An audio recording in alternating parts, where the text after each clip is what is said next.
ada kuburan yang yang pokoknya kayaknya bisa nolong. Itu udah campur tangan setan, jin, Kang. Ya, udah campur tangan itu. Jadi sebenarnya dia nggak bisa apa-apa. Nggak bisa apa-apa, nggak bisa menolong orang yang menyembahnya. Tapi setan bisa ikut campur di situ, ya dia bisa ngomong gitu loh Kang. Ya, dia bisa mengadakan penampakan. Nah, ini sudah ada campur tangan daripada setan tersebut. Ya. Jadi awal berhala itu benar-benar nggak ada apa, nggak bisa ngapa-ngapain. Jadi dia sudah diciptakan, dia nggak bisa nolong yang menyembahnya, dan dia juga tidak bisa menolong diri sendiri. Oleh karena itu, kita lihat syarahnya, boleh dibacakan? Ya, mencela kaum musyrikin karena mereka menyembah bersama Allah sembahan yang tidak bisa menciptakan sesuatu dan tidak punya hak untuk disembah. Sembahan itu juga tak mampu mencegah bahaya, bahkan tidak mampu melindungi dirinya sendiri dari bahaya. Lanjut. Apabila keadaannya seperti ini, maka batilah penyeruan atau penyembahan kepada mereka, karena makhluk tidak mungkin bisa menjadi sekutu bagi Khalik atau Sang Pencipta. Sungguh yang lemah itu tidak akan menjadi sekutu bagi yang maha kuat, terlebih yang tidak ada sesuatu pun yang bisa melemahkannya.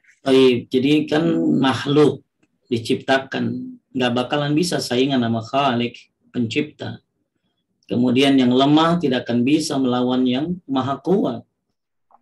Ya, ini bicara, kita coba, ini kan di zaman Nabi Shallallahu Alaihi Wasallam. Tapi kalau di zaman kita, berhala-berhala ini sudah menyaru sedemikian rupa. Jadi ada yang namanya tadi sonam atau asnam, ada yang namanya wasan atau ausan.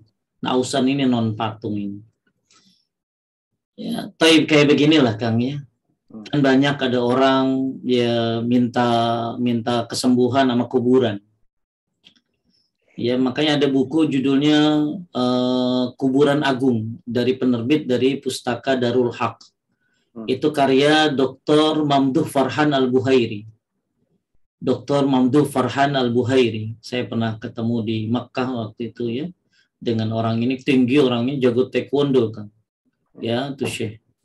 Nah, Syekh ini bikin penelitian tentang kuburan. Ternyata Masya Allah. Ya, luar biasa tipu daya kuburan ini bagi manusia. Padahal ya, yang dikubur dulu sakit. Ya, terus dikubur waktu lagi ke rumah sakit dibopong-bopong. Kenapa begitu mati jadi sakti ya? Ya kan? Ya, kenapa begitu mati jadi sakti gitu loh. Orang pada minta ke situ, pada betah di situ. Pada tawassul di situ. Ya, betapa luar biasanya kuburan-kuburan keramat dipertahankan, dibela mati-matian sampai darah terakhir. Bahkan masjid dibakar, kuburan dibela-bela, masjid dibakar. Nah, inilah tipu daya setan yang luar biasa. Dengan berbagai macam jenis tipu dayanya. Di zaman sekarang ini apalagi. Maka berarti tugas kita lebih lagi memperdalam tauhid. Lebih lagi memperkencangnya. Mudah-mudahan istiqomah ya. Saya cuman kajian tauhid itu selalu di bawah 200-an kan. Tapi kalau kajian tematik itu bisa 300-an. Apalagi kalau kajian kematian itu bisa gope kan. Ya. Pernah ada kajian judulnya kemarin tuh tersesat di usia tua. Gope mentok masih pada minta gitu. Tapi kajian tauhid ya di bawah 200 ya, kadang-kadang 100. Karena begitu orang memang tadi ya, begitu minimnya, kurangnya dianggap tauhid ini hanya sekedar ucapan syahadat saja, padahal ini paling penting. Maka mudah-mudahan jamaah semuanya, khususnya Paduka ya sabar ya, sebagaimana sabarnya saya ya ngajar ya. Kadang-kadang udah ngajar tauhid itu udah orang udah kayaknya maunya cepat beres aja kan. Ya buruan ngerti juga kagak. Ya, maka kudu sabar, karena ini paling penting dalam kehidupan kita. Tadi di prolog saya sudah sampaikan, Masya Allah, makin bertauhid dirimu, makin banyak kesempatan dirimu untuk masuk surga-Nya Allah, ampunan dosanya, dapat petunjuk, dan lain sebagainya. Taib, ayat ini merupakan hujah. Ayatnya yang mana? Jangan lupa 191, 192 surat Al-A'raf. Lanjutkan. Ayat ini merupakan hujah sekaligus dalil bagi tauhid al-uluhiyah. Tauhid memiliki bukti-bukti nafsu, dalil dari Al-Quran maupun As-Sunnah maupun akal yang tidak dimiliki oleh selainnya. Tauhid rububiyah serta tauhid asma wa sifat merupakan bukti terbesar dan terkuat bagi tauhid uluhiyah. Maka Allah Azza wa Jalla satu-satunya yang menciptakan, mengurus para hambanya dan Maha Esa dalam kesempurnaan mutlak dari segala seginya. Maka dialah satu-satunya yang berhak diibadahi. Taib, makanya kalimat ihdinas siratal iyyaka na'budu wa iyyaka nasta'in ihdinas siratal mustaqim. Ya, Masya Allah, ini kita ungkapkan setiap hari. Harusnya kita makin matang, Kang. Orang kan latihan bola ya, orang latihan bola tiap hari makin matang tuh kan. Makin makin jago. Nah, kita baca iyyaka na'budu wa iyyaka nasta'in setiap hari, tentunya harusnya makin matang. Ya, makin matang, makin paham. Tapi tadi kalau baca tafsirnya, kalau memahami, kan yang baca syahadat banyak, Kang, tapi yang ngerti kan dikit. Yang sholat juga banyak, akan tapi yang paham tentang sholat sedikit. Makanya kita sering kali membaca iyyaka na'budu wa iyyaka nasta'in, tapi hanya sekedar lip service. Justru harusnya kita tambah tambah mantap gitu ketika baca ayat itu. Kemudian juga setiap habis sholat ya kita baca Al-Ikhlas kan. Bahkan kita setiap habis maghrib, habis subuh itu Al-Kafirun dan Al-Ikhlas. Ketika ba'diyah maghrib, qobliyah subuh kita baca Al-Kafirun dan Al-Ikhlas. Ini kan nggak ada pasti ada kenapa kita memulai malam itu maghrib, mengakhiri malam itu dengan memulai pagi dengan sholat qobliyah subuh dengan al-kafirun dan al-ikhlas. Belum lagi di zikir pagi sore kita baca subhana al-fitratil islam wa kalimatil ikhlas wa din nabi Muhammadin sallallahu alaihi wasallam wa millati abina Ibrahim hanifan musliman wa ana minal musyrikin. Luar biasa banyak sekali hal-hal tauhid yang kita baca sehari-hari. Maka hendaklah itu bukan hanya sebagai lip service saja, tapi harus kita pahami bahwa itu adalah suatu pengingat pentingnya kita menyembah hanya kepada Allah, pentingnya kita untuk memperdalam tauhid. Termasuk bukti tauhid uluhiyah juga itu dengan mengetahui sifat-sifat makhluk dan sesuatu yang disembah selain Allah, karena semua yang disembah selain Allah Azza wa Jalla termasuk malaikat, manusia, pohon, batu, dan yang lain semua sangat butuh kepada Allah. Allah nggak butuh kita, tapi kita butuh Allah Subhanahu wa Ta'ala. Maka makhluk sangat butuh Allah dan Allah tidak butuh kepada makhluk.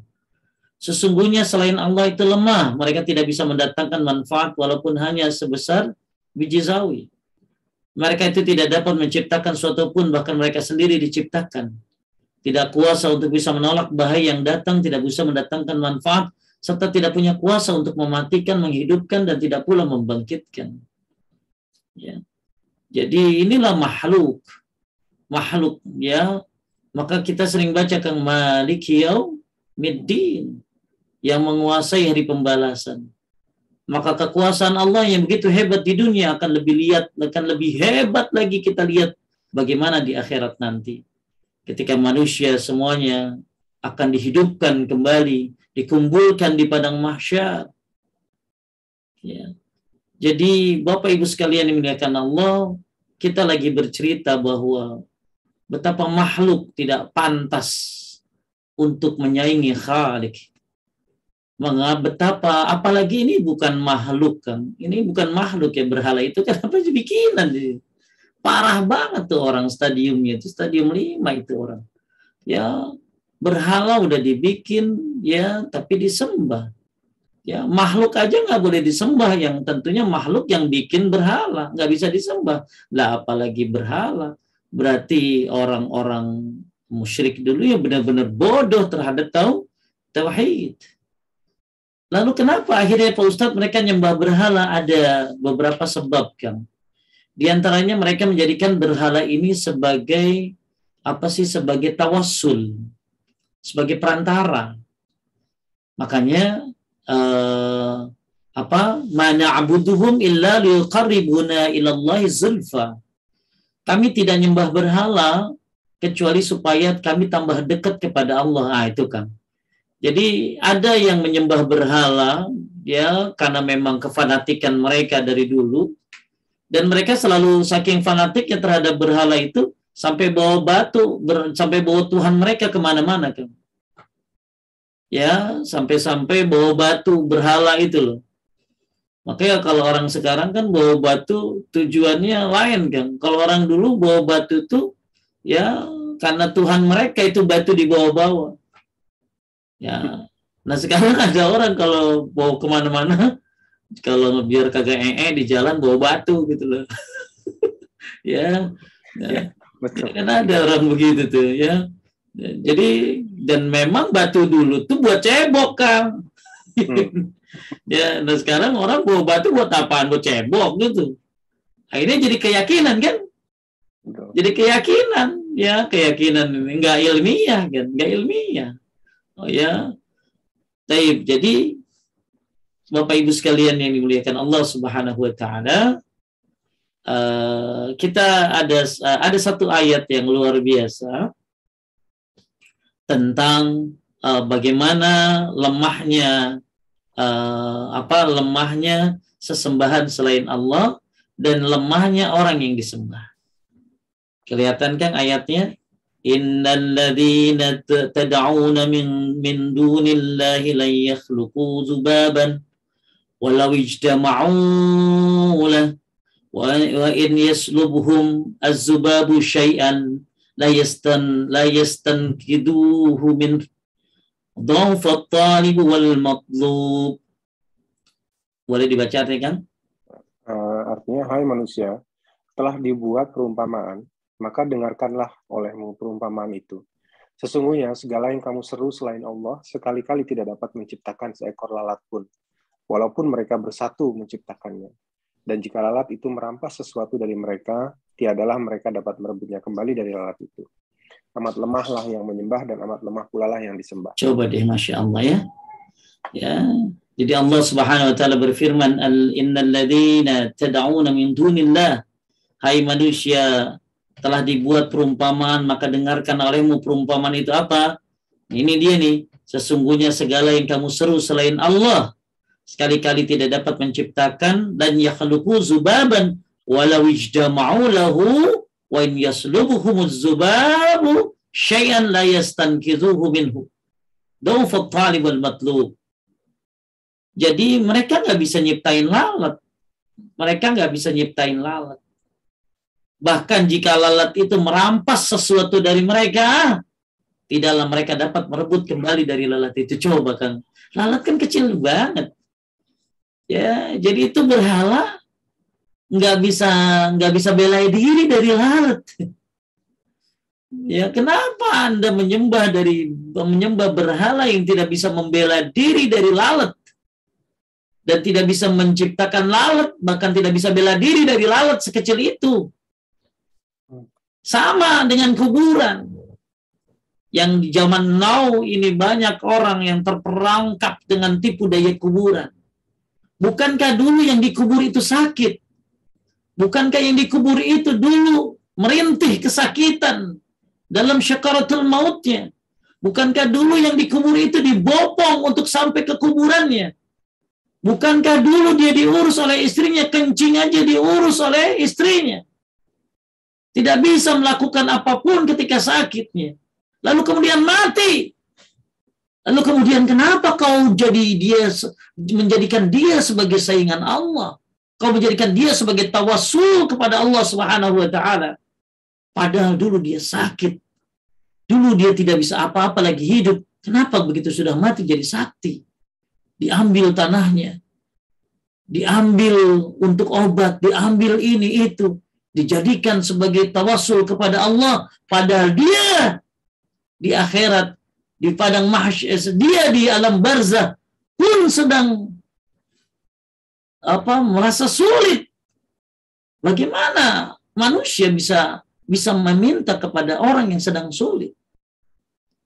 Bukankah manusia itu nanti ya di dalam sebuah perkataan ulama sebuah perkataan ya disebutkan bahwa mereka tuh di kuburan itu ya, kalau memang jadi nanti kan ada orang, jadi ya ada orang yang dari kecil soleh ya, ini perkataan ulama salaf, dari kecil soleh sampai tua pun soleh, ibadah mulu kerjanya, begitu mati dia merasa amalnya belum apa-apa. Ya, amalnya nggak berasa, masih sedikit gitu. Itu dari kecil soleh sampai tua soleh kan. Kalau kita kan solehnya 50-an kan, 40-an. Ya, jadi ada orang soleh dari kecil sampai tua. Ternyata dia merasa amalnya belum apa-apa. Maka orang-orang yang mati, dia merasa kalaupun pengen keluar, pengen ngapain kan? Beribadah. Pengen ibadah, pengen taubat lebih, pengen sholat walaupun 2 rakaat, pengen sedekah. Jadi mereka tuh berharap bangkit untuk ibadah, untuk taubat. Nah, kenapa yang masih hidup berharap sama yang mati? Orang diajak kalau bangkit lagi pengen ibadah kok. Kenapa kamu beribadah? Jadi kita ini lagi mikir. Jadi ini ya, Islam ini logika banget gitu loh kan. Ya, jadi tauhid ini bukan hanya dalil secara nakli, tapi juga dalil secara akal. Bukan hanya dari Quran dan Sunnah, tapi juga dalil secara akal gitu loh. Ya. Orang dia itu kalau misalnya dibolehkan dia keluar lagi itu yang di kuburan tuh kiai-kiai pasti pengen ibadah, pengen puasa lagi, pengen sholat walaupun cuma 2 rakaat. Bahkan mereka pengen banget ya untuk bisa sedekah, bahkan pengen ngasih tahu keluarganya. Tapi ya nggak bisa. Uskun, tenang kamu. Nah, kenapa mereka pengen keluar ibadah, lalu yang di atas yang masih hidup malah beribadah kepada mereka? Orang dia aja pengen ibadah kok pengen bener.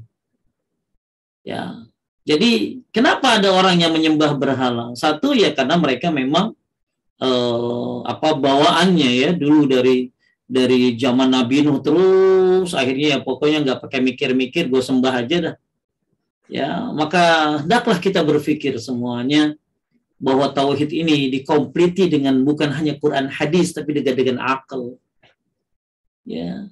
Kemudian juga tadi ya kita lihat di sini nih bagaimana mereka yang berhala ini sesungguhnya mereka yang kamu seru selain Allah. Ini sini kan sesungguhnya segala yang kamu seru selain Allah. Siapa yang kamu seru? Mau siapa? Ya, mau siapapun yang kamu seru selain Allah, nggak bisa menciptakan seekor lalat pun. Ya, walaupun mereka bersatu menciptakannya. Dan jika lalat itu merampas sesuatu dari mereka, tidaklah mereka dapat merebutnya kembali dari lalat itu.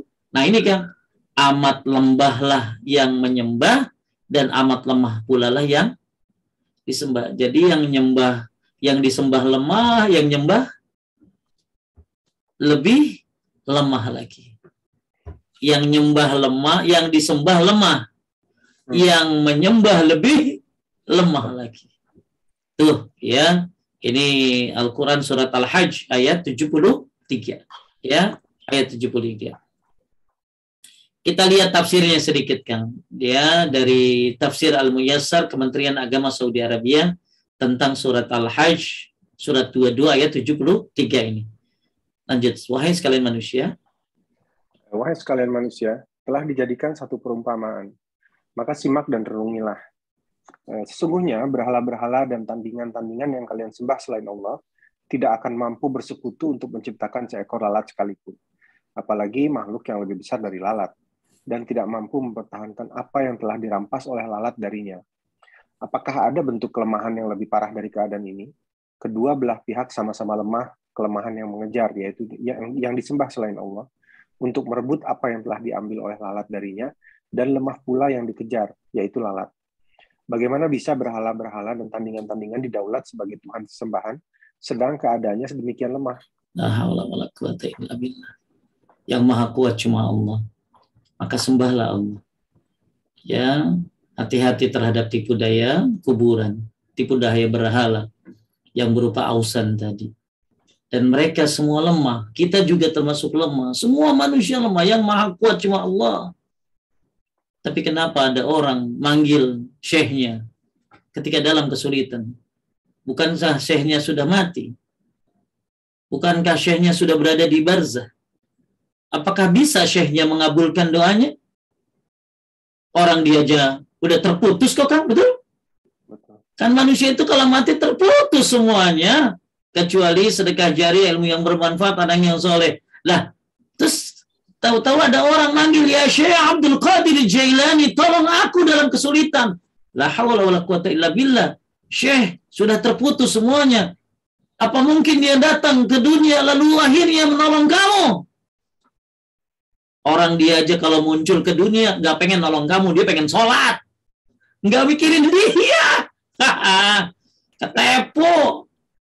Nggak mau mikirin lu yang minta. Dia akan sholat walaupun cuma 2 rakaat. Dia akan bersedekah lebih banyak lagi kalau memang bisa gitu loh. Dan Kang, penting nih, dalam sebuah riwayat disebutkan, ya, biar resep saya coba cari ini sebentar ya, riwayatnya.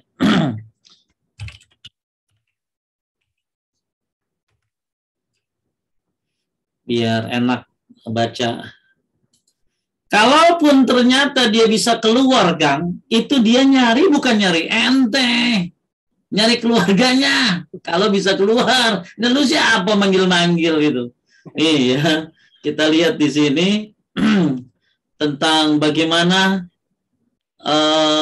mayit kalau pengen keluar, selain sedekah, selain sholat, termasuk pengen ngasih tahu apa tadi Kang, keluarganya. Ya, di sini disebutkan sebentar. Nah, ini dia. Memberi kabar gembira kepada kaum atau keluarganya yang masih hidup, kalau memang boleh, Kang. Kalau boleh ngasih tahu, pengen ngasih tahu kaumnya gitu loh. Kaumnya ya berarti kan apa, Kang? Kaumnya itu berarti kan apa sih? Apa sih kayak kaum gitu tuh, kayak mungkin apa tuh namanya kaum tuh. Atau keluarganya yang masih hidup. Ini. Allah Subhanahu wa taala berfirman, "Qila dukhulul jannah qala ya laita qaumi ya'lamun bima ghafara li rabbi wa ja'alani minal mukramin."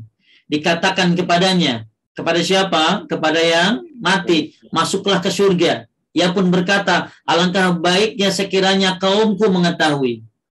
Berarti kaumnya ini mungkin daerahnya gitu loh, Kang. Dan sekarang Anda daerah mana gitu loh ya. Yang Anda pinta, Anda daerah mana jadinya ya.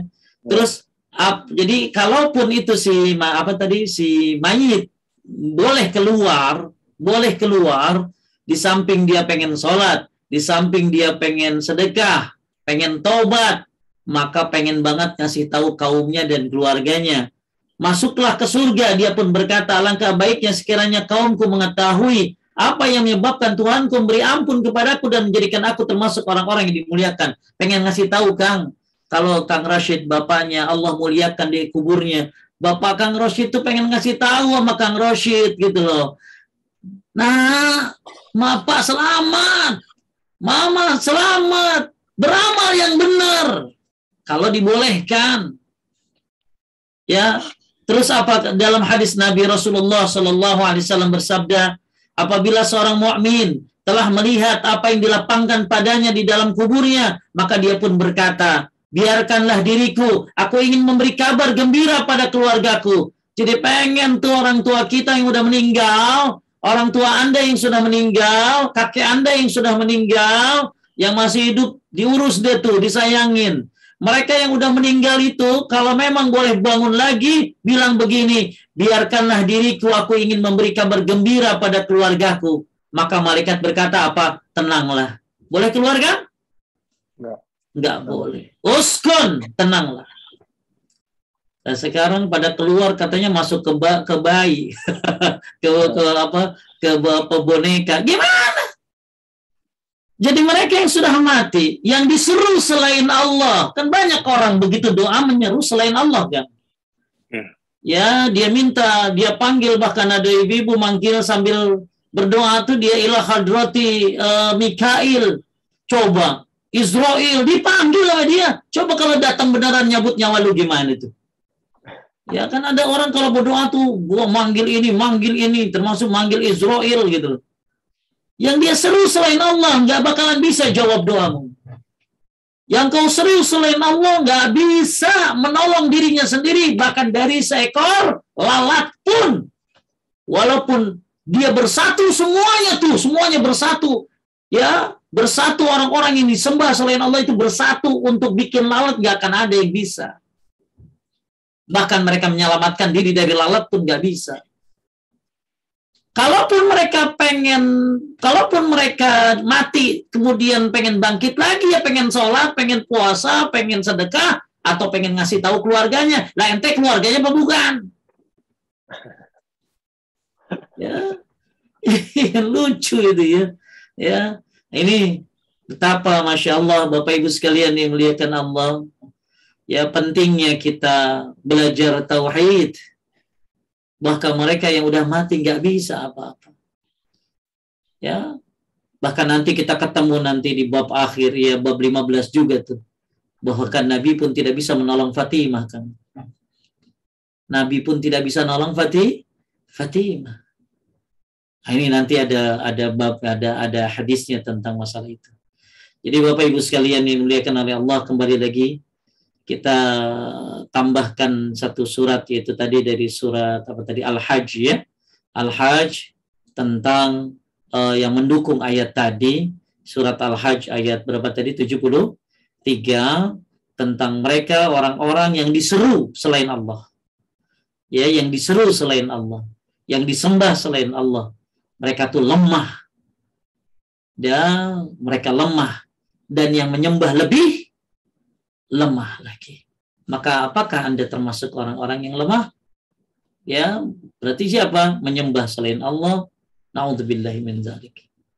Ya, maka yuk kita perkuat tauhid kita agar kita menjadi hamba Allah yang kuat tauhidnya, bukan yang lemah. Tapi kita lihat faedahnya. Satu, lanjutkan. Nomor 1, bantahan terhadap kesyirikan sampai ke akar-akarnya. Karena syirik itu tidak lain merupakan ketergantungan kepada makhluk yang lemah. Jadi kalau ngelihat orang yang lagi nyembah gitu kan, ya udah dalam hati ngomong aja kan, amat lemah yang disembah, lebih lemah lagi yang menyembah. Ya tuh ya, tapi jangan kencang-kencang. Lu letoy banget tuh jadi orang benar-benar. Ya, si grup letoy, ya siapa grup letoy itu tuh mereka orang-orang yang menyembah selain Allah. Sebagaimana tadi yang sudah kita bahas, yaitu Quran surat apa tadi? Jangan lupa tuh nih, Al-Hajj 73. Ya, terus yang kita bahas sekarang ini surat apa nih? Al-A'raf 191 sampai 92. Baik. Kemudian jadi tidak bantahan terhadap kesyirikan karena syirik ini merupakan gantungan makhluk yang lemah. Dan ingat ya, jelas para ustadz-ustadz yang ngajarin tauhid akan super sensitif terhadap kesyirikan dan akan ditutup setutup-tutupnya sebagaimana Nabi menutup pintu kesyirikan, jangan dibuka. Lanjut nomor 2, segala sesuatu. Ya, segala sesuatu yang diibadahi selain Allah Subhanahu wa taala adalah lemah. Dan kelemahan tersebut dapat dilihat dari 4 segi berikut ini. Coba lihat. Yang disembah selain Allah itu lemah tadi. Ya, kenapa mereka sangat lemah? Mereka tidak menciptakan, adapun bagi yang tidak menciptakan tidak berhak untuk diibadahi. Mereka enggak menciptakan, malah mereka diciptakan. Ya, bahkan yang nyiptain dia manusia sendiri. Ya, setan tukang yang suka menciptakan orang ini punya kehebatan. Bahkan ada satu kuburan kan, Ya dulu disembah-sembah, akhirnya diteliti Kang, dibongkar. Tahu isinya apa Kang? Isinya ternyata itu kosong. Oh, Kagak ada isi. dibohongin. Ya di prank sama setan. Luar biasa setan ngeprank orang-orang yang syirik itu. Itu kalau ibu-ibu, bapak-bapak pengen tahu tentang kesyirikan kuburan, ada buku judulnya apa tadi? Kuburan Agung. Ya, mungkin bisa dicari kali, saya udah lama itu buku di mana. Karya Dr. Mamduh Farhan Al-Buhairi, penerbit dari Darul Haq. Mungkin kalau ada, bagus dibaca deh. Tipu daya kuburan tuh ajib, luar biasa Kang. Ya, bahkan dulu Kang, pendapatannya kuburan Syekh Abdul Qadir Jailani, kata penulis, ya, melebihi pengeluaran Masjidil Haram dan Masjid Nabawi. Jadi bisnis sih Kang. Ya. Bahkan penjaga kuburan banyak yang miliarder katanya. Ada lihat. Ya, jadi pada bahkan ada satu kuburan, ya, yang kuburan itu bukan kuburan kiai Kang, tapi kuburan kudanya kiai. Kudanya kiai mati, itu akhirnya entah diapain, dibumbu-bumbuin, akhirnya disembah, padahal kuda itu isinya. Segitu bodohnya orang-orang yang dijebak oleh setan. Maka mereka ini tidak menciptakan, bahkan mereka ini diciptakan. Ya, mereka berhala-berhala, kuburan-kuburan ini diciptakan oleh siapa? Diciptakan oleh, ya, mereka ini diciptakan, mereka makhluk Allah kan diciptakan. Mereka nggak pantas disembah. Nah, setanlah yang membubui tadi, memberikan hoax berita-berita. Ya, bahkan dulu saya pernah baca sebuah tulisan dari Syekh Albani tentang masalah kuburan ya. Jadi setelah termasuk tipu daya penjajah kan, kuburan itu jadi sarana tipu daya penjajah. Jadi kalau pengen ngancurin pemahaman orang Islam gampang, bikin kuburan keramat katanya. Ya, bikin kuburan keramat. Nanti orang Islam akan datang ke situ. Ya, bahkan lagi perang juga malah datang ke kuburan.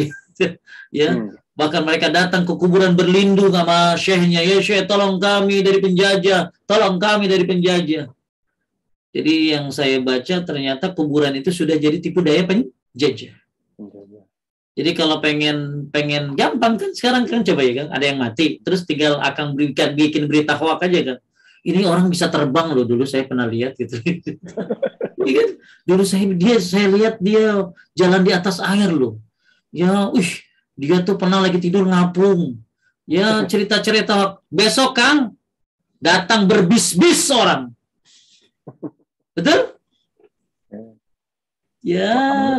Makamnya Superman itu. Datang berbis-bis tuh orang.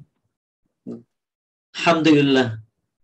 Kuburan Nabi dijaga oleh orang-orang yang bertauhid di sana. Kalau kagak habis deh Kang. Ya, kalau enggak banyak sekali orang-orang yang salah paham. Ya, makanya ada 4 hal untuk membantah kelemahan yang disembah selain Allah. Pertama, mereka diciptakan. Kedua, mereka diciptakan setelah sebelumnya mereka itu tidak ada. Bahkan mereka tadinya nggak ada. Kemudian jadi ada kan. Kayak kita kan tadi nggak ada jadi ada. Terus? Mereka tidak mampu atau tidak bisa menolong para penyembahnya. Terakhir? Yang terakhir, mereka tidak mampu menolong diri sendiri. Baik, ya. Jadi inilah kelemahan-kelemahan. Ini dalil, ini secara apa Kang? Secara akal ya Kang ya? Ya. Secara akal nih. Secara akal, sesembahan selain Allah itu ya tidak, mereka itu diciptakan, bahkan dulu mereka nggak ada, kemudian diciptakan, kemudian mereka tidak mampu menolong para penyembahnya, bahkan mereka tidak mampu menolong diri sendiri. Ini secara akal. Masya Allah ya, tauhid. Nomor 3, Allah yang Maha Pencipta, hanya Dialah yang berhak diibadahi.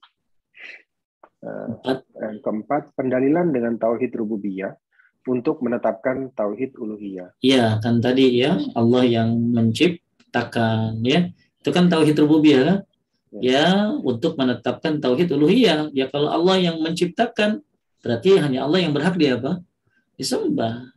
Terus yang terakhir disyariatkan untuk membantah kaum musyrikin, untuk membela yang hak dan menghancurkan kebatilan. Baik, kita lanjut kepada ayat yang kedua surat Fatir ayat 13 sampai 14.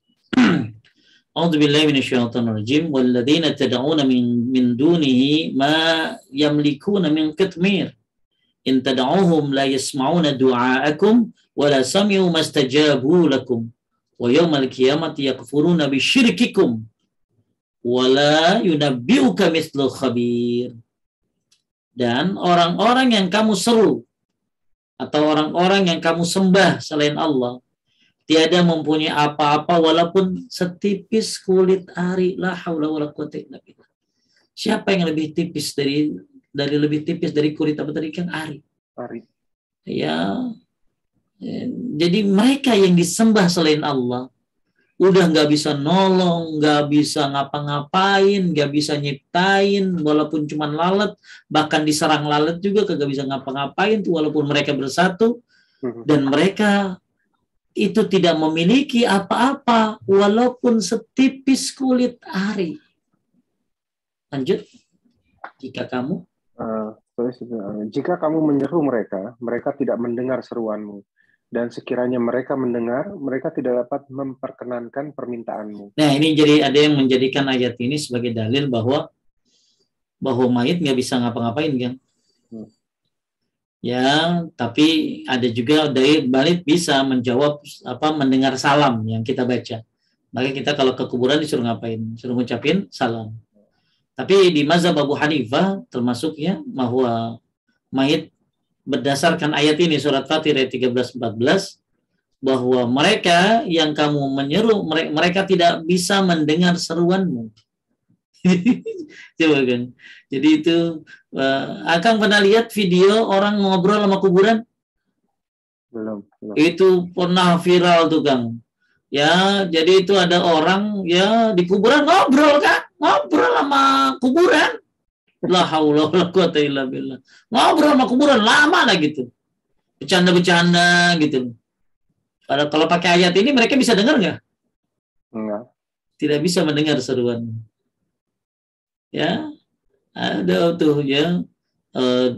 Bahkan masih ada videonya tuh ya. Judulnya Bapak Ibu kalau pengen lihat videonya gampang di YouTube tulis aja ngobrol sama kuburan, ketemu tuh. Ketemu ada orang ngobrol sama kuburan aja ngobrol juga. Padahal kalau pakai Al-Quran surat Fatir ayat 13-14 ini mereka tidak bisa mendengar seruan. Dan sekiranya mereka dengar ya, mereka tidak dapat memperkenankan permintaan. Berarti itu orang yang minta sama kuburan. Aduh Kang, sampai saya berapa minggu lalu lah ya dengar zikir minta mobil kan. Itu semua zikir disebutin nama mobil semuanya. Suzuki, sebutin itu loh. Alhamdulillah nih orang bid'ah itu kreatif kayak setan kreatif. Ya, jadi saya ketawa itu melihat. Jadi mereka zikirnya tuh nama-nama mobil semua ya Kang. Ya Suzuki, Auto Avivi, terus disebutin semua nama mobil. Inilah kalau orang beribadah tidak mencontoh Nabi, sebagaimana Allah berfirman dalam Al-Quran, "Falyahzaril ladzina yukhalifuna an amri an tusibahum fitnah." Hendaklah mereka hati-hati menyelisih perintah Allah, an tusibahum fitnah, mereka akan dapat fitnah. Falyahzaril ladzina yukhalifuna an amri an tusibahum fitnah. Fitnah ini ada 3 kan. Syirik, kafir, bid'ah. Jadi siapa yang tidak mengikuti sunnah Nabi Sallallahu Alaihi Wasallam, yang menyelisihi Al-Quran dan sunnah Nabi Sallallahu Alaihi Wasallam, mereka akan dapat fitnah. Falyahzaril ladzina yukhalifuna an amrih. Ya, siapa yang menyelisih Nabi Sallallahu Alaihi Wasallam antusibahum fitnah, akan dapat fitnah. apa tuh tadi kata ulama ya, dia menyebutkan fitnah ini 3. Syirik, kafir, bid'ah. Ya, jadi kalau nggak syirik ya kafir, kalau nggak bid'ah dia. Maka hendaklah kita memperkuat sunnah kita agar kita tidak dapat fitnah. Ya, saya ketawa dengar, ya ampun, zikir nyebutin nama mobil-mobil. Belum lagi zikir nyebutin fulus yang mulus-mulus gitu ya. Tuh. Ya. Ya, jadi mereka berhala ataupun non berhala yang kamu seru selain Allah, mereka tidak bisa mendengar seruanmu. Anda minta-minta ya, minta sama kiai ini dan lain-lain sebagainya. Padahal dia udah mati, maka dia tidak bisa mendengar seruanmu. Kalaupun sekiranya bisa mendengar, mereka tidak dapat memperkenankan permintaanmu. Dan pada hari kiamat, nah ini Gang, mereka akan mengingkari kemusyrikanmu. Tuh. Jadi yang disembah akan mengingkari kesyirikan mereka. Jadi musuhan itu Gang. Jadi musuhan itu. Jadi permusuhan gara-gara apa? Lah, kenapa lu nyembah gua? Ya, kenapa lu minta sama gua? Kenapa saya disembah? Orang saya jadi ciptain. Akan terjadi permusuhan antara yang disembah sama yang nyembah. Inilah. Maka hati-hati Anda bikin permusuhan. Ya, ini. Terus pada hari kiamat mereka akan mengingkari kemusyrikanmu dan tidak ada yang memberikan keterangan kepadamu seperti yang diberikan oleh Allah yang Maha Teliti. Tapi kita lihat syarahnya, lanjutkan. Ya. Allah Ta'ala mengabarkan tentang keadaan makhluk yang diseru dari selainnya dari kalangan malaikat, para nabi, patung-patung, dan lainnya yang menunjukkan kelemahan dan tidak kemampuan mereka. Juga tidak ada pada mereka syarat-syarat yang harus ada pada yang diseru atau diibadahi, yaitu memiliki apa-apa yang diminta darinya, mendengar, dan mampu mengabulkan doa. Jika satu syarat tidak ada, batalah penyembahan ini. Bagaimana jika seluruhnya tidak ada? La haula wala quwwata illa billah. Coba ya. Ini Fatir 13 sampai 14 ini nabok bolak-balik ini.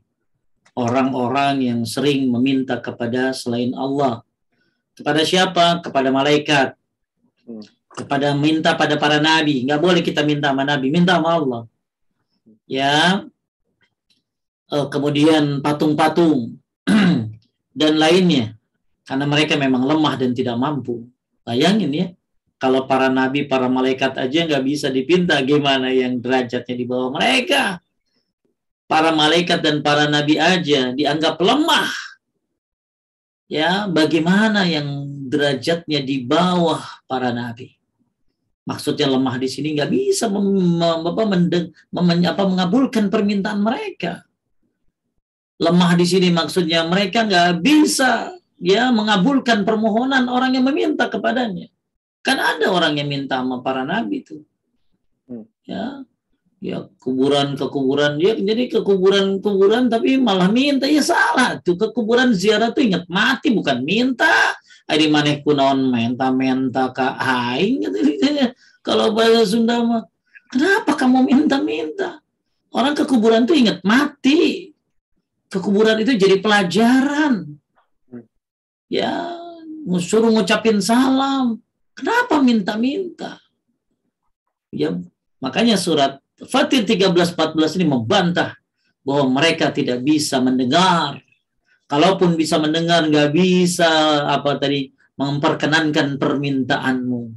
Dan nanti hari kiamat yang kamu minta kepada para malaikat, yang kamu minta kepada para nabi, yang kamu minta kepada orang-orang soleh, mereka akan mengingkari kemusyrikanmu. Di dunia sengsara lu syirik, di akhirat diingkarin. Masya Allah. Ini semua ayat-ayat suruh muter logika loh Kang, betul? Betul. Ini ayat-ayat yang suruh kita pakai, iya ya. Ya, kenapa gue minta sama dia? Orang gue dulu sakit gue yang ngurusin. Taib, lanjut ya. Jadi ini ayat-ayat disuruh kita berpikir. Kita lihat faedahnya, lanjut. Ya. Faedahnya yang pertama, dalil yang pasti serta bukti yang jelas dan menjelaskan kerusakan syirik. Bahwasanya sembahan selain Allah Subhanahu wa taala tidak mampu memberikan manfaat atau menolak bahaya baik di dunia maupun di akhirat. Taib. Jadi saya nggak bicara ngomong berhala dulu lah. Ya, sekarang berhala sekarang nih yang berbahaya. Ya, sampai itu Masya Allah kuburan dihias-hias, Kang. Jadi kayak udah ada kayak maca gitu, Kang. Rasa maca gitu nih. Jadi saya ngumpulin tuh, Kang, kuburan-kuburan gaya, ada kuburan udah kayak diskotik, dikasih lampu-lampu warna-warni. Ya, ada lagi kuburan udah kayak nasi tumpeng, dikasih ini, dikasih itu. Ada lagi kuburan udah kayak apa? Udah kayak tadi matcha latte gitu loh, Kang. Ya, hijau kayak begitu tuh.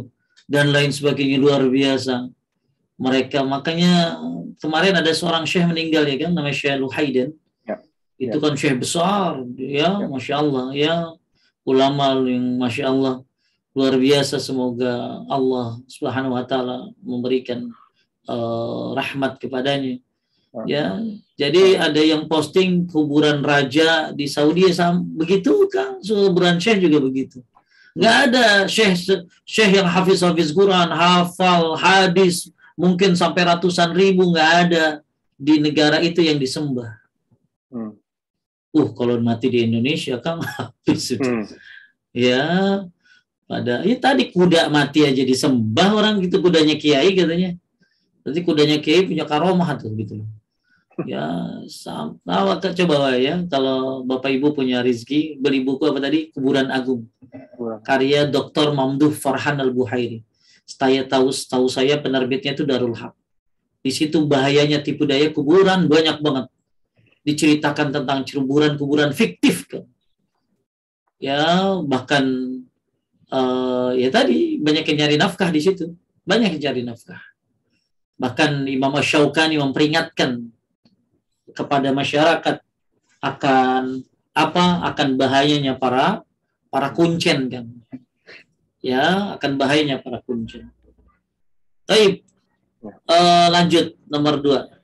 Nah, yang kedua, syarat-syarat yang harus dipenuhi bagi yang diseru atau yang disembah tidak terdapat pada sembahan-sembahan selain Allah, yaitu memiliki apa yang diminta para penyembahnya, mendengar doa mereka jika mereka berdoa, atau mampu mengabulkan doa atau permintaan mereka. Jadi mereka tidak bisa dengar, tidak bisa menjawab, tidak bisa mengabulkan, ya. Kalaupun ya, jadi mereka tidak bisa disembah, tidak bisa mendengar, karena tidak bisa mengabulkan.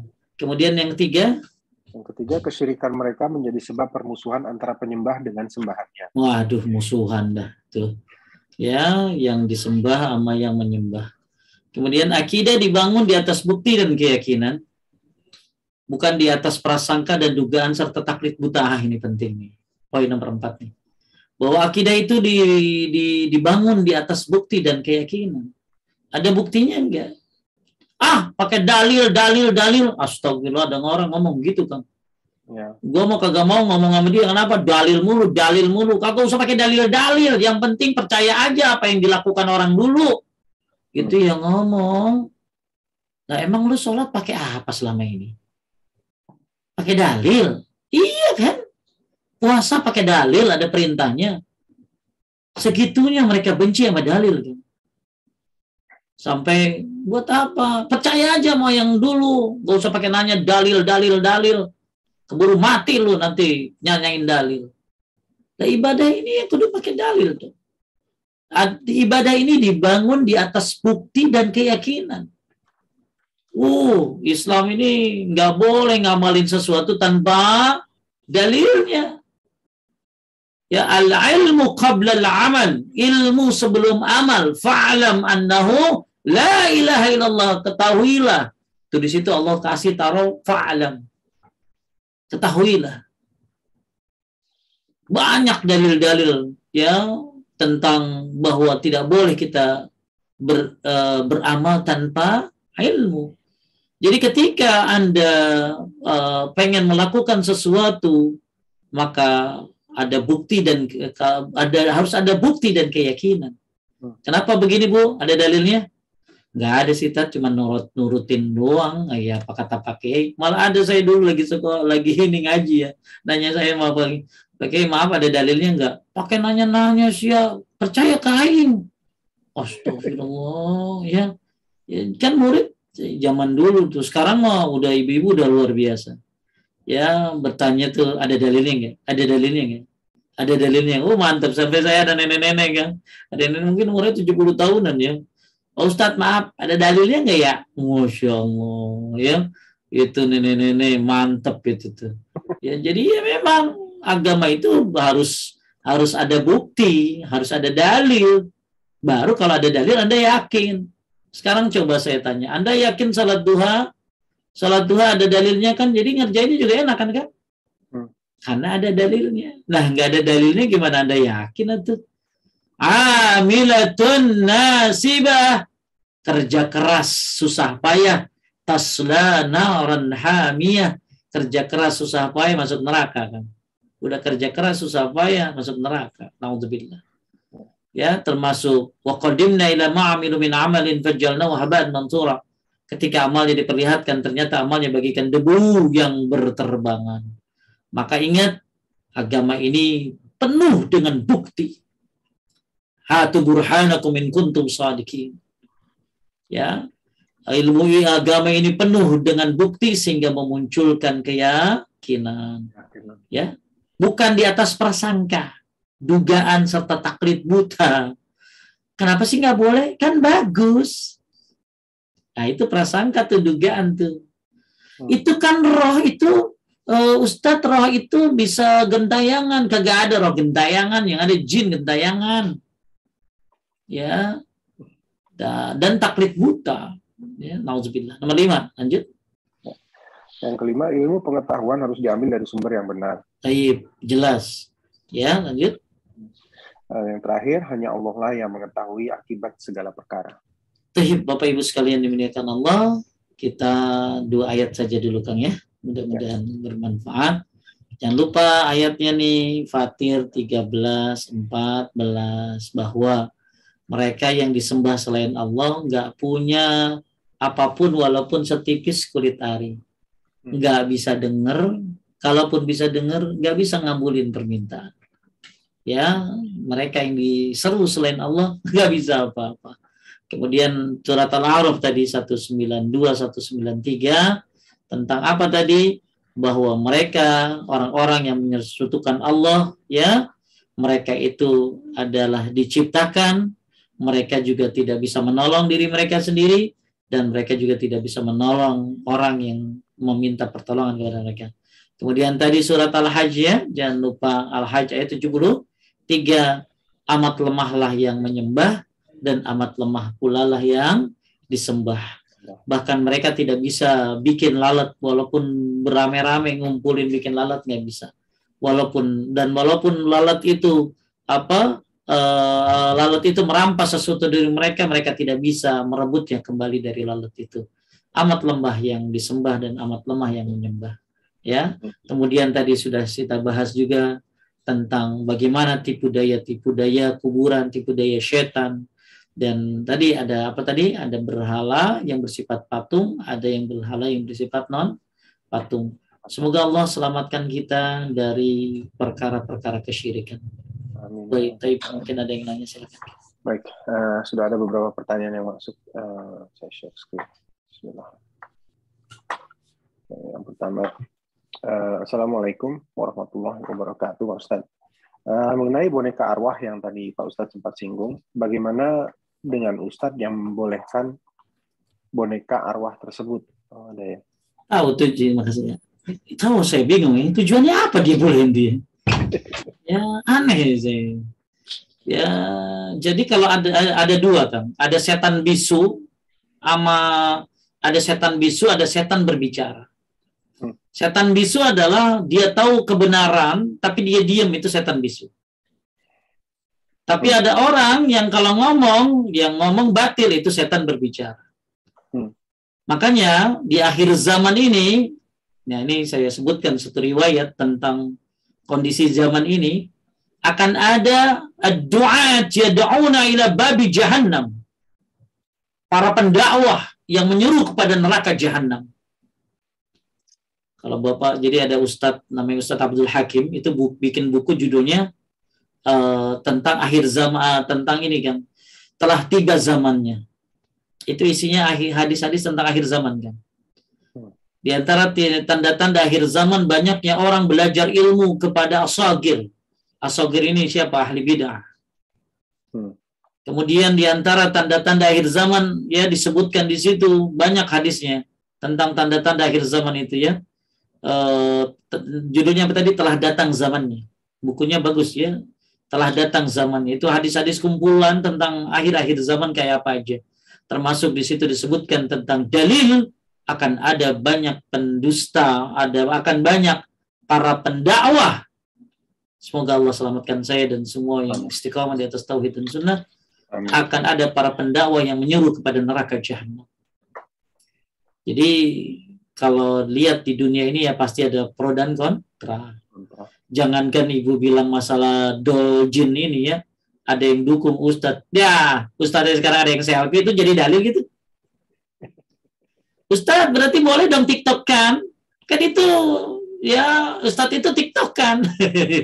Joget-joget gitu loh. Bu, dalil itu bukan, jadi gini. Agama itu bukan ikutin person ya Kang ya. Betul. Jangan ikutin saya, ya ikutin yang bagaimana saya sampaikan dari Quran dan Sunnah ya, itu yang diikutin. Karena saya bisa salah, saya bisa banyak dosanya pasti. Jadi kalau ada ustadz yang membolehkan suatu hal yang salah, jangan lihat ustadznya, lihat dalilnya. Ya sudah saya sampaikan di pertemuan saya ya. Kalau pengen lihat ya lihat di Zayan TV lah ya. Di subscribe itu gratis. Ya, silakan lihat. Saya sudah bahas tentang bahayanya boneka jin. Ya, saya bilangnya boneka jin. Ya, waduh. Karena saya pernah urusan nama jin soalnya kan. Jadi aduh bahaya tuh. Bahaya ya. Ya, bisa bahaya itu. Makanya yang saya sampaikan dalilnya apa tadi? Az-Zumar 42. Bahwa manusia kalau mati itu rohnya dipegang kan. Az-Zumar 42. Kemudian Al-Mu'minun ayat 99 sampai 100. Qala rabbirji'un, banyak banget ayat-ayat yang manusia itu pengen balik lagi. Tapi bisa nggak? Ya, nggak bisa. Jadi nggak ada mayat bisa, nggak ada roh bisa balik lagi ke rumah gitu loh. Terus tadi kan mau balik ke rumah, tapi boleh nggak malaikat? Nggak boleh. Kalaupun itu orang yang katanya bayi-bayi itu ya. Sekarang saya tanyakan. Bayi-bayi yang mati ya. Bayi-bayi yang mati itu yang katanya jadi di boneka itu kan mereka itu kan matinya belum ada dosa kan? Ya. Belum balik kan? Berarti tempatnya di mana? Surga. Tentunya tempatnya di surga. Terus maunya balik ke dunia yang ribet begini gitu loh. Iya, aneh banget gitu loh. Ya, itu orang-orang yang ada di mana di kuburan yang makanya kenapa kalau kita mau nguburin orang suruh cepat, ya kan? Kenapa? Supaya dia cepat mendapatkan balasan dari kebaikannya. Kalau dia orang baik, kalau dia orang jahat supaya kita cepat selesaikan tugas kita. Jadi itu nggak ada orang udah masuk kenikmatan kubur pengen balik lagi, bodoh. Itu mayat bodoh yang begitu tuh. Kalau ada mayat pengen balik lagi ke dunia, padahal dia di bawah udah bahagia, itu mayat bodoh gitu. Karena kenikmatan, bayangin kuburan cuman kelihatan segitu, tapi sejauh mata memandang. Terus apalagi Kang, dibukakan pintu surga, tapi belum boleh masuk Kang. Dia udah lihat. Coba Akang begitu dikasih fasilitas yang hebat luar biasa. Ya di London. Ingat Indonesia enggak? Gak usah dijawab. Gak usah dijawab. Gak enak. Gak enak jawabnya. Itu manusiawi loh, Kang. Betul. Saya, Akang di London udah dapat fasilitas yang luar biasa. Wah, udah semuanya settle ya. Kayak settle itu loh ya. Pokoknya udah settle luar biasa. Terus Akang ditawarin pulang. Enakan di sini gua gitu loh. Itu baru bicara dunia. Sekarang gimana bicara akhirat? Yang cambuk surga saja itu lebih baik daripada apapun. Jadi Masya Allah, Kang, nggak ada orang, bayi-bayi itu kan, bayi-bayi yang katanya meninggal itu kan, mereka tuh udah nggak ada dosa, mereka masih fitrah, mereka bahagia jadi wildan di surga, terus mau balik ke dunia gitu dapat tanda doang. Ya, terus mau balik ke dunia gitu, cuma dikasih makanan kayak begitu. Itu benar-benar mayit, apa sih, roh kagak tahu untung gitu mah. Itu bukan roh, itu mah jin. Itu jin ya. Jadi ibu jangan lihat jangan lihat person dalam beragama. Walaupun dia ustadz, kiai, habib sekalipun, kalau salah tidak sesuai dengan Quran dan Sunnah, lab dari grup. Betul. Ya, lanjut. Masya Allah. Baik. Jadi nggak enak nih. Kan masih udah 20 tahun gak balik-balik. Kalau saya suruh ke sana. Saya lanjutin aja. Bismillah. Assalamualaikum warahmatullahi wabarakatuh, Ustaz. Gimana ya meneguhkan hati jika keluarga suka bicara ke suami? Hati-hati. Maksudnya hati-hati dalam agama yang kami jalani yang berpegang teguh dengan Al-Quran dan Sunnah. Padahal yang ngomongin kita masih suka ziarah setiap minggu. Biasanya orang begitu tuh takut. Sampai ada bilang begini, Kang, seorang suami bilang sama istrinya gini, kalau belajar agama jangan dalam-dalam, lu ntar jadi teroris lu. Ya, betul. Ya Allah.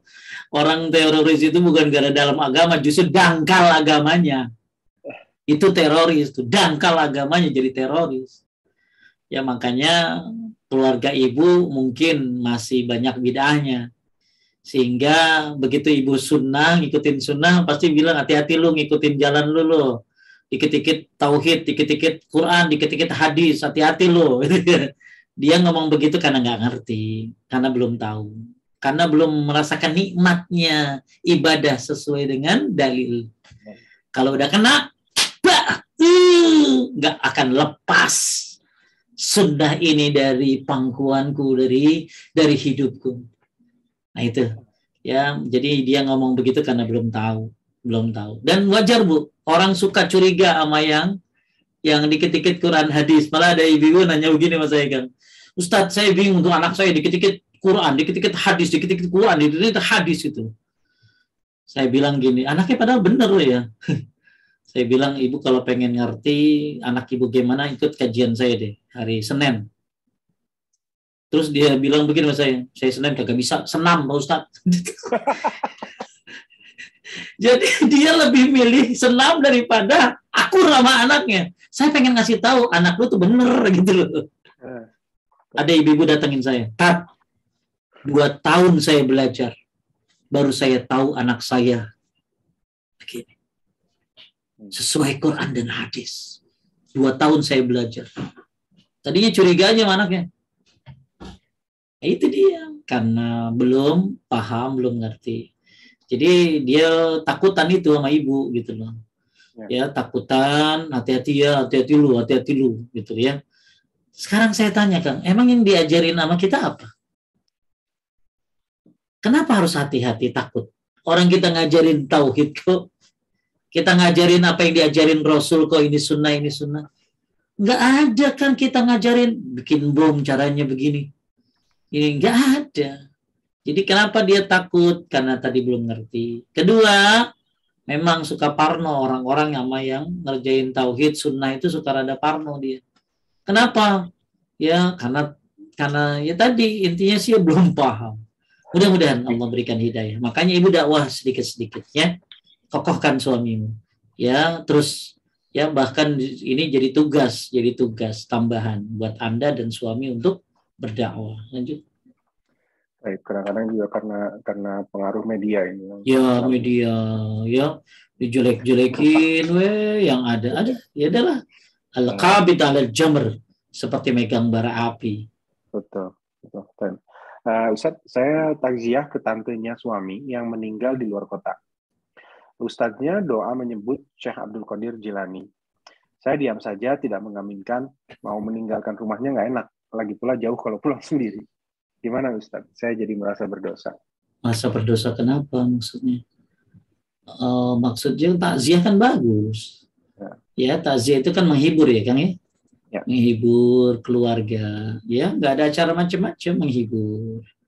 Terus tiba-tiba ada ustadz doa, ada nggak usah diaminin, ya nggak usah diaminin, nggak usah apa. Dia menyebut nama selain Allah di situ. Dia sedang bertawassul gitu. Jadi dia sedang tawasul dengan orang mati.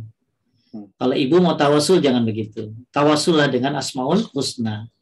Ya Rahman ya Rahim, ya Ghaffar atau ya Hayyu ya Qayyum bi rahmatika astaghits.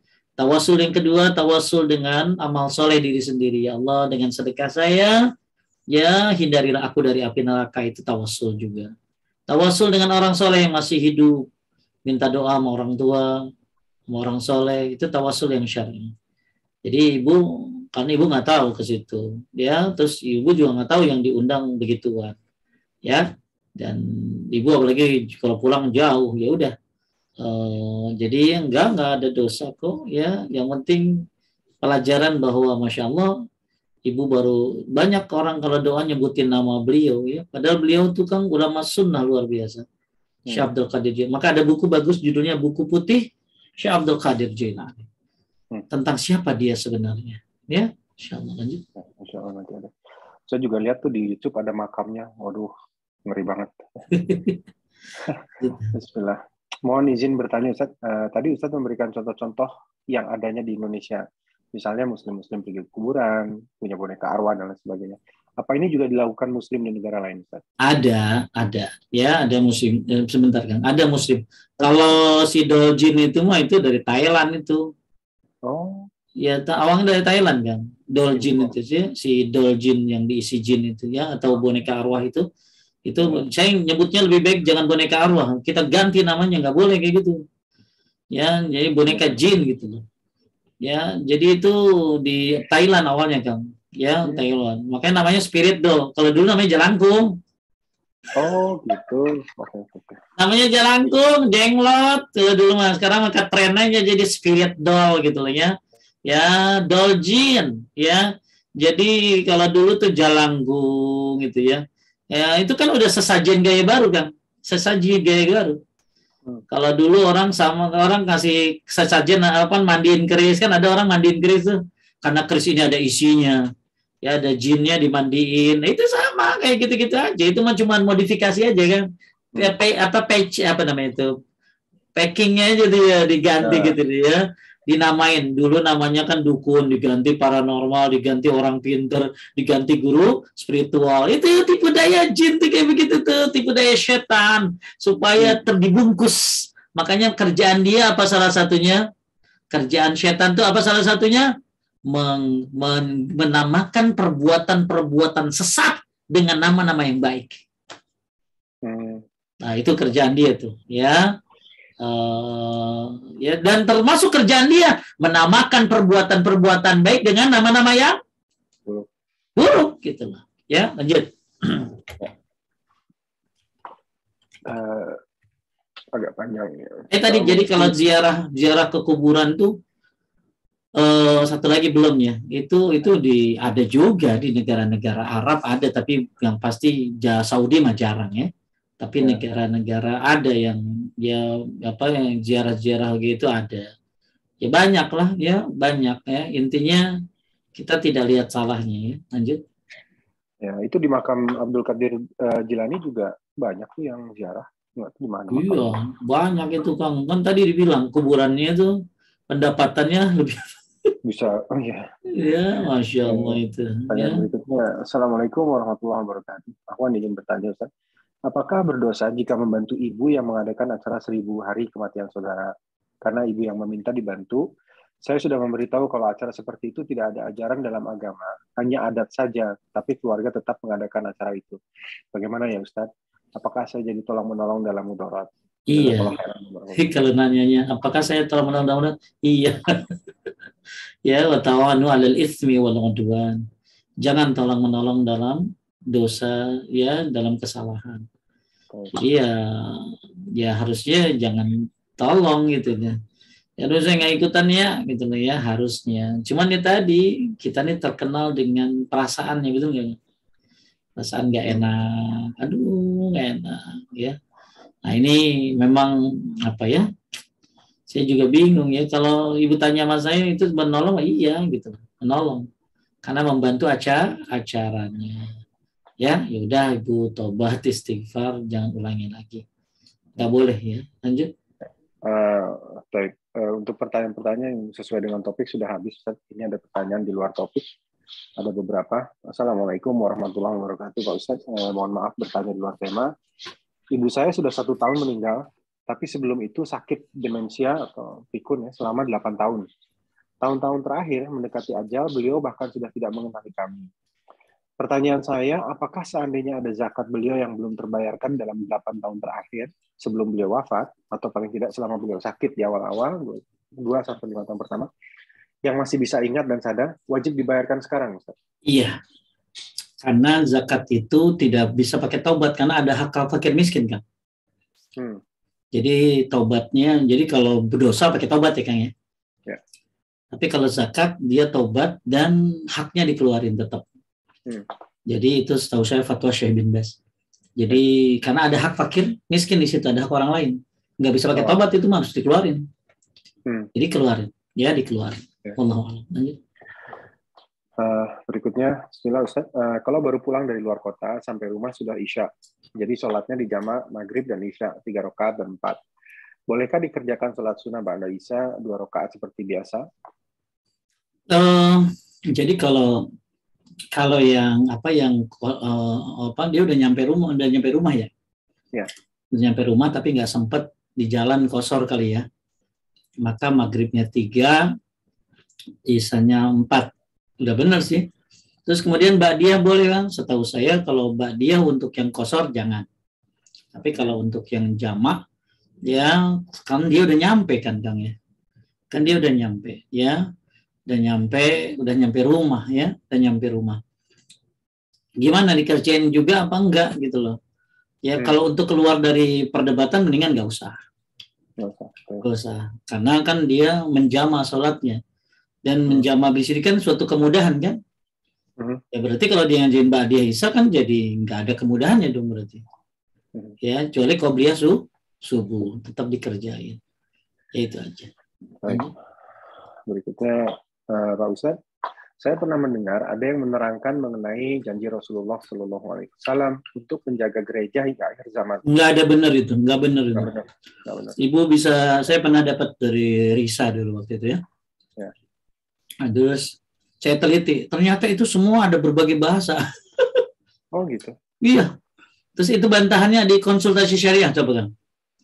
Itu bantahannya ada di konsultasi syariah tentang Nabi katanya suruh jaga gereja. Itu ada bantahannya di situ.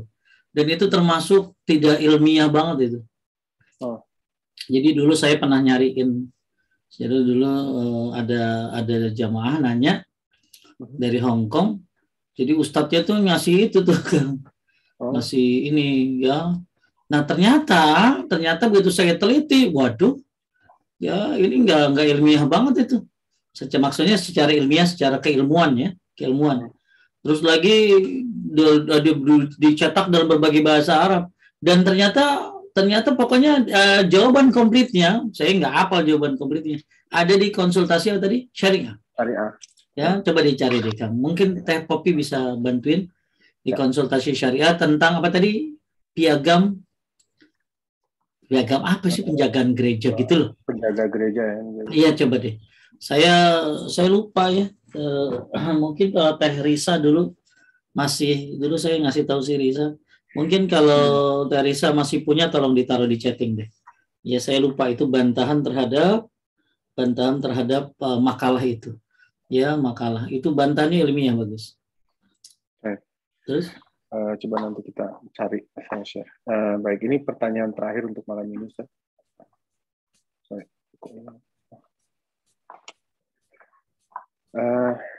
Pak Ustaz, apakah dalilnya untuk meyakinkan bahwa musik itu tidak boleh? Ya banyak sih. Ya, Ibu tinggal buka di rumaiso.com ya. Karena ya intinya dari mulai ayat-ayatnya ya lahwal hadis, kemudian tafsirnya dari Ibnu Mas'ud ya dan lain-lain. kemudian pendapat-pendapat para ulama, termasuk hadis dari Nabi SAW, akan ada umatku yang menghalalkan zina, menghalalkan khamar, menghalalkan sutra, menghalalkan musik. Itu kan satu riwayat tuh kayak begitu tuh. Ya. Nah, itu bisa dikasihkan kalau komplitnya dari rumaiso.com banyak. Baik. Ada? Bisa dicariin, bisa kasihan Rumaiso tentang musik. Musik ya. Baik. Ya. Itu banyak Ibu ya. Tentang masalah itu Ibu bisa lihat di situ. Ya kalau saya ngomongin habis nanti. Ya. Ini Tapi ada juga dulu saya kasih tahu, kan udah capek-capek saya ngasih itu kagak ninggalin juga. Ya, tugas Ustadz cuma ngasih tahu doang. Itu doang lah. Ya, jadi kalau baca di situ Ibu akan komplit sekali pendapat-pendapatnya. Tolong dikasih tahu kalau ada yang bisa Ibu ya. Mudah-mudahan jadi pahala Ibu tuh. Baik. Ada pertanyaan baru masuk nih Ustaz. Saya kira saya tutup pertanyaan dengan pertanyaan terakhir ini. Assalamualaikum, izin bertanya, bagaimana menyikapi remaja yang selalu menggunakan jaket tertentu yang bikin dia lebih percaya diri? Jaket apaan? Tahu ya, jaket. Masih ada bagaimana ya, selalu pakai jaket tertentu bikin dia lebih percaya diri. Jaket apa? Nggak apa-apa pakai jaket mah itu, gitu. Yang jaket apa ya? Kalau jaketnya memang nggak masalah ya, bukan dari kulit babi, nggak ada gambar-gambar makhluk hidup, ya oke-oke aja. Saya juga suka pakai jaket ya, lebih keren biasanya. Jadi saya kalau pakai jaket memang lebih keren ya, lebih bagus ya. Jadi cuman kan nggak bolehnya itu kalau dia sombong gitu. Ya. Jadi kan orang kalau pede kan gini loh, huzu zinatukum inda kulli masjid. Pakailah perhiasan yang indah kalau ke masjid. Jadi lebih bagus lagi tuh kalau mau rapi, pede itu ke masjid tuh yang bagus. Malah termasuk Kang peci. Jadi malah kata Lajnah Daimah bahwa nggak ada satu dalil pun Nabi sholat nggak pakai peci. Maksudnya kalau dulu kan sorban ya. Sorban. Makanya peci itu dalilnya itu ya tadi keindahan. Keindahan, rapih. Ya, rambutnya nggak acak-acakan. Jadi kalau misalnya orang pakai jaket rapi biar ini indah ke masjid, bagus apalagi hari Jumat ya. Nah, jadi saya nggak tahu kalau pakai jaket apa Bu gitu ya. Apa jaket minjem kan gitu kan. Terus baik, ini ada yang mengangkat tangan nih Ustaz.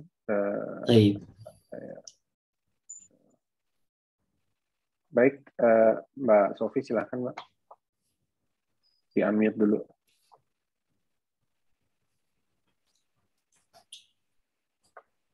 Ayo, Mbak Sofi, di-unmute dulu, Mbak Sofi, mikrofonnya mati. Oh iya udah. Oh iya udah Mas Rasid. Ya, mangga. Sok naon teh. Assalamualaikum warahmatullahi wabarakatuh. Waalaikumsalam. Kangen sama Ustadz Agus sih sampai ketawa saya tadi ceramahnya, Masya Allah. Iya sumpah tahu. Saya. Patung udah beres belum? Apa? Patung di Bali udah beres. Insya Allah. Jangan ditanya itu mulu malu saya. Lanjut naon. Ustadz jangan saya takut kalau banyak ngomong terbanyak yang komplain cuman amin. Cuma mau minta doa. Besok saya ulang tahun. Minta doanya doang. Biar tetap istiqomah. Terus beribadah dengan baik. Semuanya itu yang baik-baik aja. Ustadz juga sama doanya. Amin. Jazakallah khairan Ustadz. Oh iya. Assalamualaikum warahmatullahi wabarakatuh. Saya doain TIS tiap hari. Nggak usah ulang tahun tiap hari. Ya pelit banget doain dia ulang tahun. Tapi pesan saya buat Teis, coba buka surat Fatir ayat 37. Surat Fatir ayat berapa Teh? 37 Teis, surat Fatir ayat 37. Bahwa umur itu ya gara-gara umur orang jadi nggak berpikir. Jadi umur itu harusnya nambah tuh berpikir. Ya, bahwa umur adalah peringatan.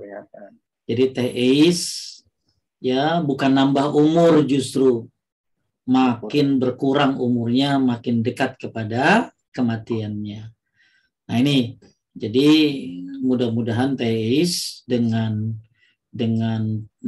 adanya pengajian ini tambah soleha. Jadi saya insya Allah nggak doain teis besok, tapi mungkin mudah-mudahan bisa tiap minggu minimal. Kalau diingetin aja. Jadi jangan pelit doain orang ya Bu ya. Jangan pelit hanya ketika udah dia lagi ulang tahun doain. Justru kita harusnya mendoakan, bahkan ya mungkin tiap hari doain kita semuanya harusnya. Dengan doa yang gampang teis apa Ibrahim 41 tuh, doain orang tuh. Jadi semuanya saya doain Kang Rashid semuanya ya bagusnya tiap hari. Enggak harus Kang, boleh Kang liatin Kang dalilnya tadi Fatir 37. Oke. Bentar, Oke, 37. Ya, ini Ustaz. Nah ini. Boleh bacakan dan mereka teriak. Dan mereka Teh Ais aja yang baca mana Teh Ais teh? Sebentar. Tadi saya mute soalnya. Sebentar. Ya, mangga Teh. Ya, mangga silakan. Dulu dibaca saya artinya aja. Iya, kok nggak kelihatan Mas Rashid, saya udah pakai kacamata nih. Oh gitu. Ya saya baca. Baik. Dan mereka berteriak tidak. Dan mereka berteriak di dalam neraka, ya Tuhan kami, keluarkanlah kami dari neraka. Niscaya kami akan mengerjakan kebajikan yang berlainan dengan yang telah kami kerjakan dahulu. Bukankah jadi ini orang protes. Keluarin dari neraka. Pokoknya saya kalau keluar dari neraka saya bakalan soleh gitu. Terus apa kata Allah? Ya, dikatakan kepada mereka, bukankah kami telah memanjangkan umurmu untuk dapat berpikir bagi orang yang mau berpikir? Taib, di sini Bu Teis kuncinya. Bukankah kami telah memanjangkan umurmu untuk dapat berpikir bagi orang yang berpikir? Jadi Teis harusnya banyak berpikir tentang umur ini. Iya. Apakah sudah apa yang sudah Teis perbuat buat akhirat? Iya. Apalagi, nah umur di sini kata Ibnu Abbas tuh 40. Teis kan pasti lebih dari 40. 60 besok. Soknya. Jadi kudu lebih mikir 2 kali lagi tuh, ngaku lagi. Iya, 100 kali saya perlu mikir. Jadi umur di sini disuruh mikir itu kalau berapa tadi 40 tuh. Jadi kata Ibnu Abbas, ya umur maksudnya dipanjang itu umur. Jadi aki-aki itu disebut aki-aki itu 40 ya mulainya. Jadi kalau UTI sudah 60, udah nenek 60, ada satu riwayat Allah tidak terima uzur Teis kalau Teis nggak bisa agama. Masya Allah, nauzubillah min dzalik. Nah nanti saya minta tuh nanti tulisannya saya kasih sama Kang Rashid ya. Jadi Teis nggak ada lagi kata-kata nggak tahu tentang agama. Ya, jadi Allah nggak terima uzur orang kalau udah usia 60. Kenapa? Itu usia panjang. Amin. Karena batasnya berapa tadi? 40 gitu kayak gitu. Maka kalau orang udah 60, nggak ada kata dia nggak tahu tentang agama. Harus tahu. Nah ini justru jadi tonjokan buat Teis nih untuk semangat lagi belajar. Amin. Belajar agama, doa-doa dibanyakin. Ya, kenal sunnah, tauhid dibagusin, sunnah dikencengin. Insya Allah mudah-mudahan Teis bisa menyambut akhir umur dengan husnul khotimah insya Allah. Ya, jadi Fatir 37 itu peringatan buat orang yang sudah umurnya sudah sampai berapa tadi? 40. Jangan sampai dia masuk neraka. Padahal Allah sudah kasih umur 40 tahun. Nah, sekarang Teis bukan 40, genep puluh. Berarti udah nggak ada alasan untuk mengatakan, aku nggak tahu loh. Oh ada ya, boleh ya.